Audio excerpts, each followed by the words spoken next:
Capítulo 2.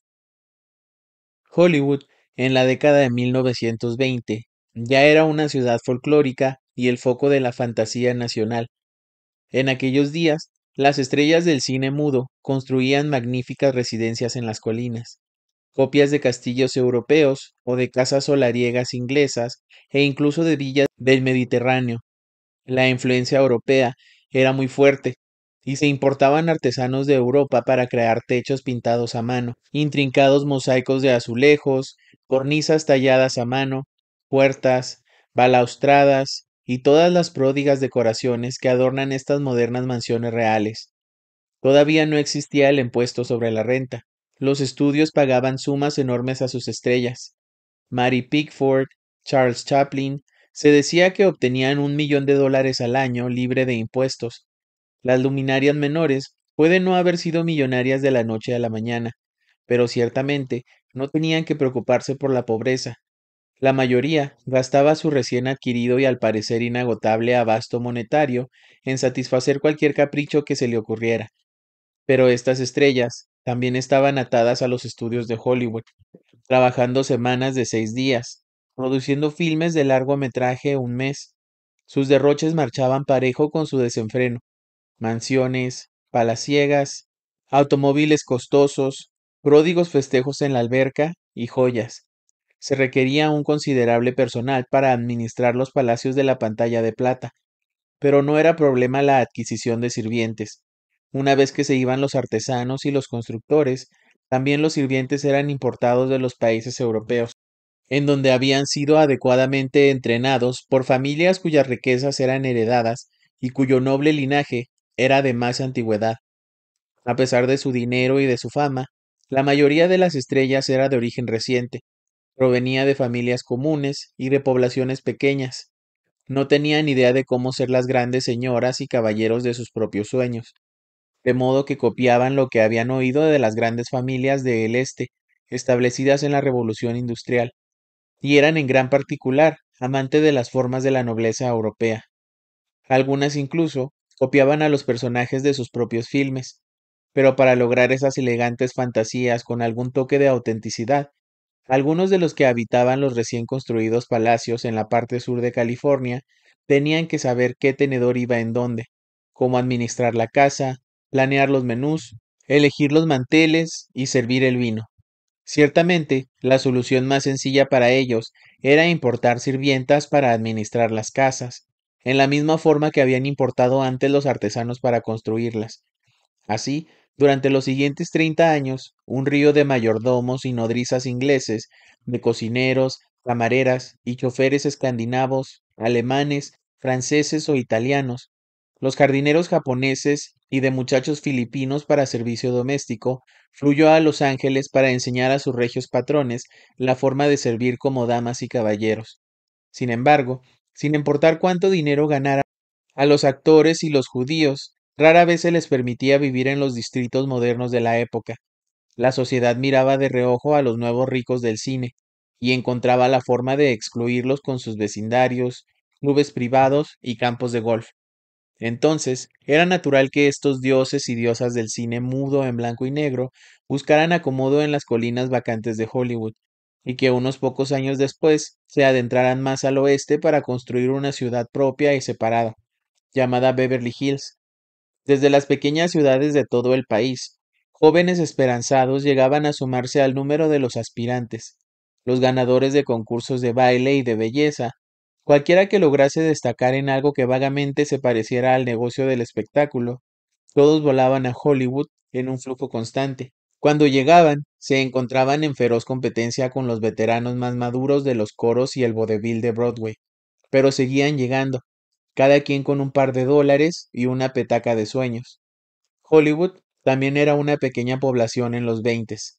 Si alguien lograba llegar hasta allá, también era capaz de idear la forma de conocer a la gente. Ese no era el problema. El problema era figurar en los filmes. Se acostumbraba a situarse frente a las oficinas de reparto de los estudios por la mañana. Si existía la película que distribuyera partes pequeñas y extras, entonces había la posibilidad de trabajo. Y si no había ningún trabajo, era mejor averiguar de alguna forma lo que ocurría en otros estudios. Mamá me decía que los actores recibían una paga de $5 diarios, lo que incluía las ropas que tenían que usar ante la cámara, a menos que fuera una película de época, y no había cosas tales como una jornada de 8 horas. No había pago de horas extras y no existían los sindicatos. También decía que era práctica común entre los actores regresar $2 o $3 de los 5 que recibían. Si no lo hacían, no trabajaban en ese estudio o en el reparto de la próxima película. Se trabajaba por $2 o $3 al día o no se trabajaba en lo absoluto. Pero ya fuera que se tuviera que acudir a las oficinas de reparto, o si era lo bastante afortunado como para tener un contrato con el estudio, si se deseaba llegar a ser una estrella de cine, había que trabajar en otro aspecto más importante para hacer carrera: ser visto. Se tenían que subir diferentes escalones para esto, dependiendo en mucho de la cantidad de dinero que se pudiera gastar en el progreso personal. En primer lugar, ser visto significaba ser invitado a las mejores fiestas que fuera posible, y luego trabajar todavía más para hacerse invitar a las fiestas adecuadas. Ser visto también significaba que el propio nombre apareciera en las columnas de rumores, lo que significaba ir a alguna parte con personas mejor conocidas que uno, sin importar quiénes fueran y sin tomar en cuenta lo que se pensara de ellas. Ser visto significaba coercionarse de que su apariencia atraía la atención. Así que además de la gente bella, de la gente exitosa, había siempre un gran contingente de estrafalarios y excéntricos, por lo general, los que iban para arriba o para afuera. Ser visto significaba dedicar horas trazando planes de patrones o de conducta e idiosincrasia que llamaran la atención de todas las formas posibles.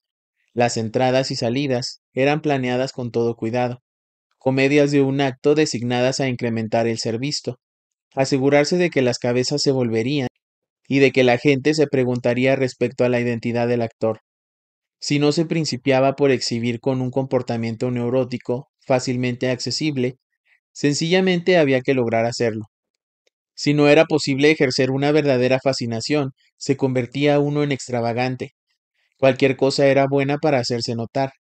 Era una realidad por completo aparte, con su propia escala de valores, que nada tenía que ver con el resto del mundo. Aquí como en ninguna otra parte, lo fingido era lo real. No importaba nada cómo se llegó ni a dónde se iba, porque una vez se llegara oficialmente, el departamento de publicidad del estudio haría sus propias historias para el público. Todos iban tras de lo mismo, el estrellato. Desgarrarían, pelearían o retorcerían cualquiera para llegar a la meta un paso antes que el competidor. No había protección contra las exacciones o contra los famosos consejeros de reparto, y a nadie le importaba si otro no llegaba. Si se fracasaba, eso solo significaba que habría uno menos para competir por acaparar la atención y las películas. La equidad y la moralidad estaban fuera de lugar, se habían dejado atrás, para su cuidado y su seguridad, en todas las pequeñas poblaciones de los Estados Unidos. Se afirmaba que la señal absoluta de la aceptación social solo sería conferida por una invitación a Hollywood. Entre las muchas luminarias que relucían con brillantez, ninguna era más temible que la familia real no oficial de Hollywood, el rey y la reina de Tinseltown, designados por la publicidad, Mary Pickford y Douglas Fairbanks. Una invitación a Pickford, nombre bajo al que conocía su mansión, era universalmente como la única indicación legítima de que se había logrado la aceptación en Hollywood. Era un verdadero espaldarazo. Billy Cassin había cambiado su nombre profesional por su nombre original de Lucille LeSueur, el mismo que usara antes de arribar a Hollywood en enero de 1925, como una de las recién llegadas afortunadas. Ya había firmado un contrato con la MGM. Durante el día, en el estudio doblaba y representaba las pequeñas partes de costumbre, en tanto que por la noche bailaba en concursos de exhibición con varios compañeros, y por último, con un tipo realmente guapo, Mike Cudahy, de la familia empacadora de carne de Chicago. Hizo amistad íntima con el departamento de publicidad del estudio, posando para todos los trucos publicitarios. Se puso a disposición del departamento de publicidad en el momento que la necesitaran, en una época en que las grandes estrellas femeninas de la metro iban sintiéndose cada vez más desilusionadas del insaciable molino de la publicidad. incluso rehusándose a posar para las fotos fijas.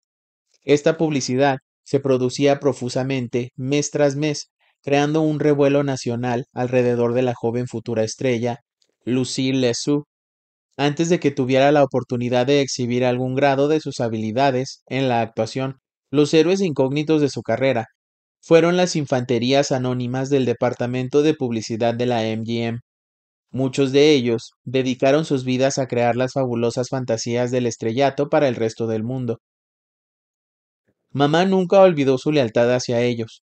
Como dijo un anciano publicista después de su muerte, hizo 3 matrimonios que solo duraron 3 años cada uno, pero yo la he amado durante más de 40 años. Se convirtió en John Crawford un año después, mediante el concurso Ponga nombre a la estrella, de una entrevista cinematográfica patrocinado por la MGM. Odiaba tanto su nombre que se autollamó Joan en el estudio durante varios años. Decía que Crawford sonaba como cangrejo, y también lo odiaba. Aun cuando de manera formal y profesional adoptó el nombre de John Crawford, en privado, entre sus viejos amigos y ante cualquiera que significara algo para ella, por muchos años se hizo llamar Billy. Fue en 1926, diligentemente, empezó a integrar a la nueva criatura llamada John Crawford como una estrella de cine completa. Cada una de las facetas de su ser fue remodelada, dejando atrás al menos los modales y apariencia física anteriores de la antigua Lucille Lesoux. De 1925 a 1928 apareció en más de 20 películas, pero no fue sino hasta Our Dancing Daughters, exhibida en 1928, cuando saboreó el estrellato. Un año después, se casó con el príncipe de Pickfair, Douglas Fairbanks Jr. Los columnistas comentaron esta unión, expresando una mezcla de opiniones. Cierto, parecía una unión por amor, pero no era ningún secreto en Hollywood que John Crawford nunca cejaba en sus intentos de superación o que constituía una clásica revista social. Durante el cortejo, la joven pareja estuvo bajo la constante presión de la prensa, por un lado, y de su influyente familia por el otro. Pero John Crawford tenía arrojo.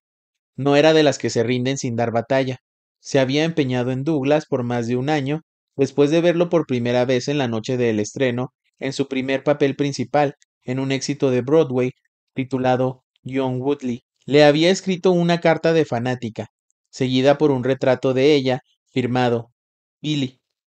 Ella fue la que animó a Douglas a resistir contra las presiones combinadas de la familia, y fue su carácter enérgico lo que convirtió lo que en otra forma podría haber sido un corto interludio romántico en un matrimonio exitoso.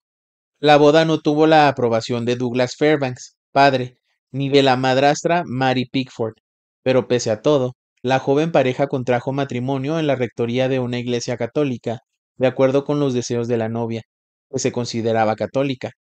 Esta fue una época de gran transición para John Crawford. Todos sus sueños se estaban convirtiendo en realidades. Quedaban atrás los años de lucha. Adelante se encontraban los horizontes sin límite de la riqueza y el estrellato. Tenía un nuevo nombre, un nuevo marido y todo un mundo nuevo. Era el sueño americano. Se abrazaba al cuento de la Cenicienta como la personificación de su propia vida. Tenía una disposición natural para la dramatización de su nueva imagen pública. Sin embargo, lo que principió como una sencilla inclinación hacia la fantasía, se convirtió en lo que sus amigos llamaron después una incorregible exageración de cada una de las facetas de su pasado. En ocasiones, en sus narraciones, pintaba su vida anterior como demasiado humilde y pobre, en tanto que en otras sazonaba esos mismos incidentes con insinuaciones de que había sido muy buscada por los grandes figuras del teatro neoyorquino. Solo los que habían conocido desde sus años de adolescencia podían distinguir entre lo real y lo ficticio, entre la verdad y su verdad, vencer obstáculos por virtud de su fuerza y su determinación, interesaba a su sentido del drama y coincidía bien con los papeles que le fijaba el estudio para representarlos. Sus triunfos parecían ser más grandes si los obstáculos que le ponían en el camino parecían ser insuperables. El éxito era más dulce si el camino era más difícil. Quizás eso sea el por qué perpetuaba sus historias de no haber sido bien recibida en Pickfair, afirmando públicamente que en realidad no creía agradar a sus nuevos parientes. y que siempre se sentía incómoda y fuera del ambiente con ellos. Otras versiones recuerdan a esos parientes políticos como tolerantes, quizás, aunque no abiertamente desatentos. A pesar de estos problemas reales o aumentados, su carrera continuaba rápido en ascenso. En los 4 años que siguieron, hizo más de una docena de otras películas, adquirió refinamiento y hacía honor a Douglas con buenos modales y gustos. La reposición de Rain, exhibida en 1932, fue un fracaso serio. En su actuación, se había permitido a sí misma cierta dosis de desnudez y vulnerabilidad. Se estaba esforzando por lograr algo más que lucir trajes esplendorosos y un atractivo estereotipado, pero el público, al igual que los críticos, respondieron con sentimientos entremezclados a la nueva imagen pública de la actriz que se alejaba de la clásica imagen de Joan Crawford. Al mismo tiempo, las columnas periodísticas informaban que el matrimonio Fairbanks se hallaba entristecido por un aborto. Puede haber sido cierto que la joven estrella, en sus veintitantos años, haya tenido una interrupción del embarazo natural. Sin embargo, años después, Joan Crawford fue dura y llanamente acusada por lo menos por un amigo íntimo de habérselo provocado. En aquellos días, los departamentos de publicidad de los estudios apenas si reconocían que sus estrellas estaban casadas, y menos que tuvieran bebés. Si era antiglamoroso tener un niño. Era inconcebible ser llamada abuela. Sencillamente esto no ocurría, y nunca había ocurrido. Y no era probable que el caso comenzara a darse ahora. No era la época de las reinas matronas. Fuera o no interrupción del embarazo, los resultados fueron los mismos. No hubo ni hijos ni nietos de ese matrimonio, que terminó en la primavera de 1933. Aun cuando se decía que estaba incapacitada para tener hijos, por otra parte Joan Crawford era la encarnación de la perfecta salud. Era buena atleta, bronceada y vibrante, no bebía, pero fumaba cigarrillos. Había logrado ahora el estrellato pleno, así que aparecía en 2 o 3 papeles estelares al año, con máxima jerarquía. La competencia en la Metro continuaba siendo feroz, pero ganaba más batallas por los libretos que las que perdía. Después del fracaso de su matrimonio con Fairbanks, se dedicó a su carrera y a su primera aventura amorosa con Clark Gable. Decía que en Gable había encontrado a su igual. Era un hombre lo bastante grande, encantador y fuerte como para lidiar con su espíritu, sus impulsos de ambición, pero también era casado, y era imposible cualquier relación permanente. Su hermano Hal se había divorciado de su esposa tras un matrimonio que duró pocos años, dejándola con una niña. Fue durante este periodo que John Crawford pensó en adoptar a su sobrina y tocaya, Joan. Aun cuando el incidente recibió mucha publicidad, la adopción nunca se realizó. Luego, en octubre de 1935, se volvió a casar. Esta vez fue con Francot Town. Francot era el epítome de caballero culto y bien educado. Su árbol genealógico se remontaba a la Revolución Americana y tenía antepasados que fueron maestros orfebres que rivalizaban con Paul Revere. Era de la Sociedad del Este, por lo que a John Crawford concernía, y también logró éxitos de importancia por su afiliación al famoso grupo teatral y por su participación en las comedias de Broadway. No solo tenía educación, gusto impecable y una familia respetada, también era un intelectual y se le consideraba un actor de actores. Hicieron juntos varias películas antes y después de casados, pero Francott nunca llegó a ser una verdadera estrella de Hollywood. Mamá decía que le fascinaban sus historias del grupo teatral y sus lecciones de actuación, basadas en las técnicas del gran director Stanislavski, no habiendo nunca tomado lecciones formales sobre nada, excepto canto y baile. Mamá lo importunaba para que le enseñara lo que él había aprendido. Narraba una graciosa historia de cuando él aceptó enseñarle su método de actuación. Ella, con sus grandes ojos, seguía cada uno de sus movimientos. Cuando escuchaba atentamente las indicaciones de él, su corazón se hundía.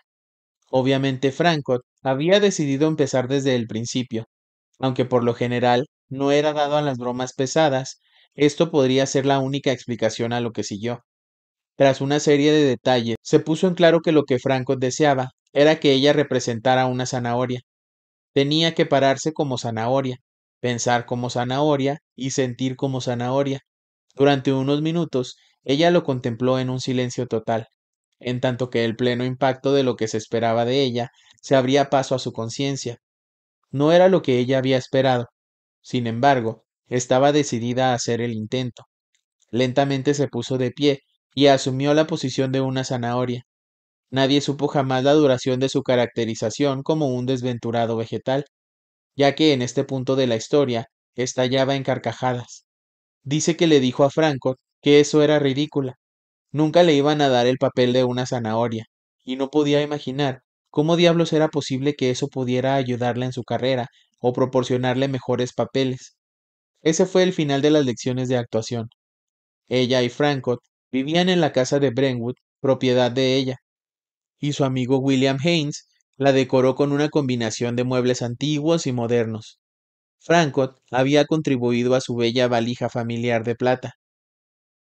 Había contribuido con su bella vajilla familiar de plata, que incluía un pesado y antiguo servicio de té.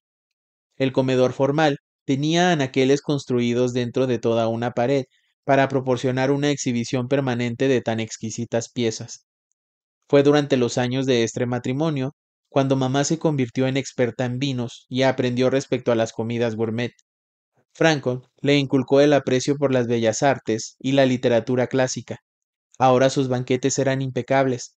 La larga mesa del comedor, que fácilmente podía acomodar a 20, era puesta de la manera más formal europea, con la mantelería, vajilla y cristalería armonizadas, todas para crear una elegancia perfecta.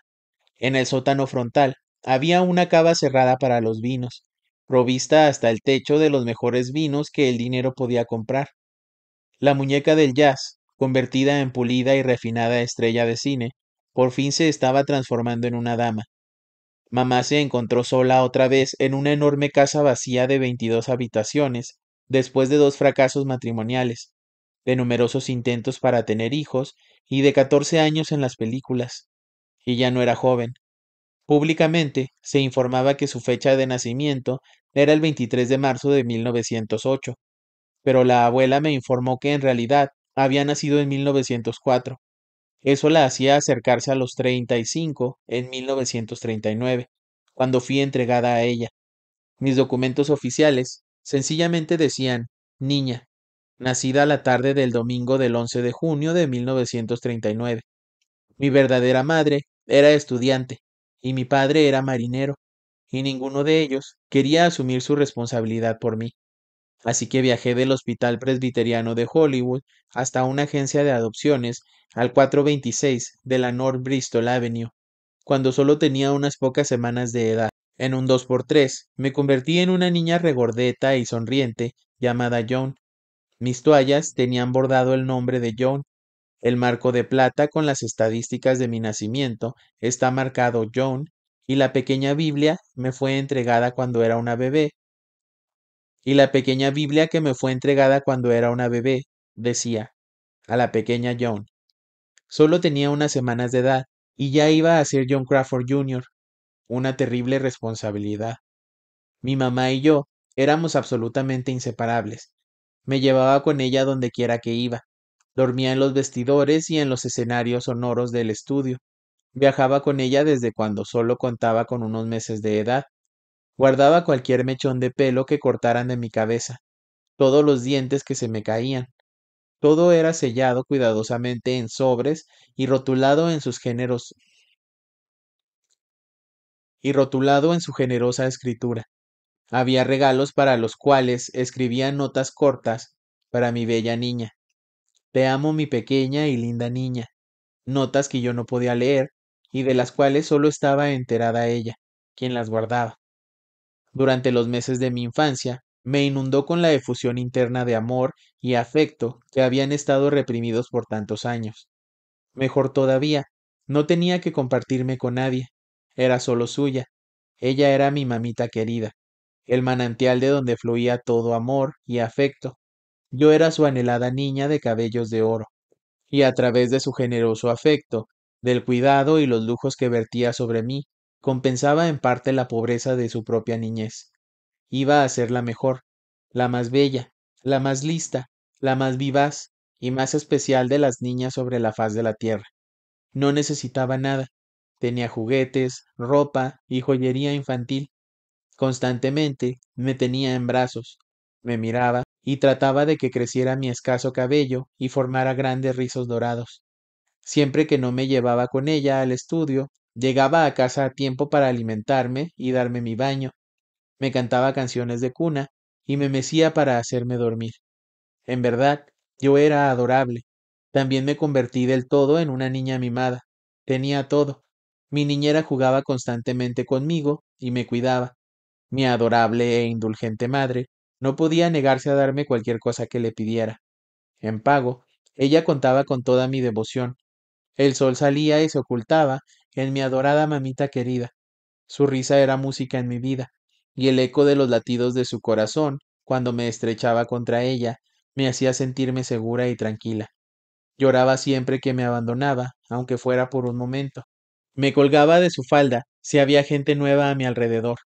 Pronto aprendí a ser adorable con los visitantes. Era muy lista y parecía saber lo que agradaba a las personas mayores. Todos me mimaban y comentaban que era una niña absolutamente bella. Aprendí a caminar y a hablar con mucha rapidez.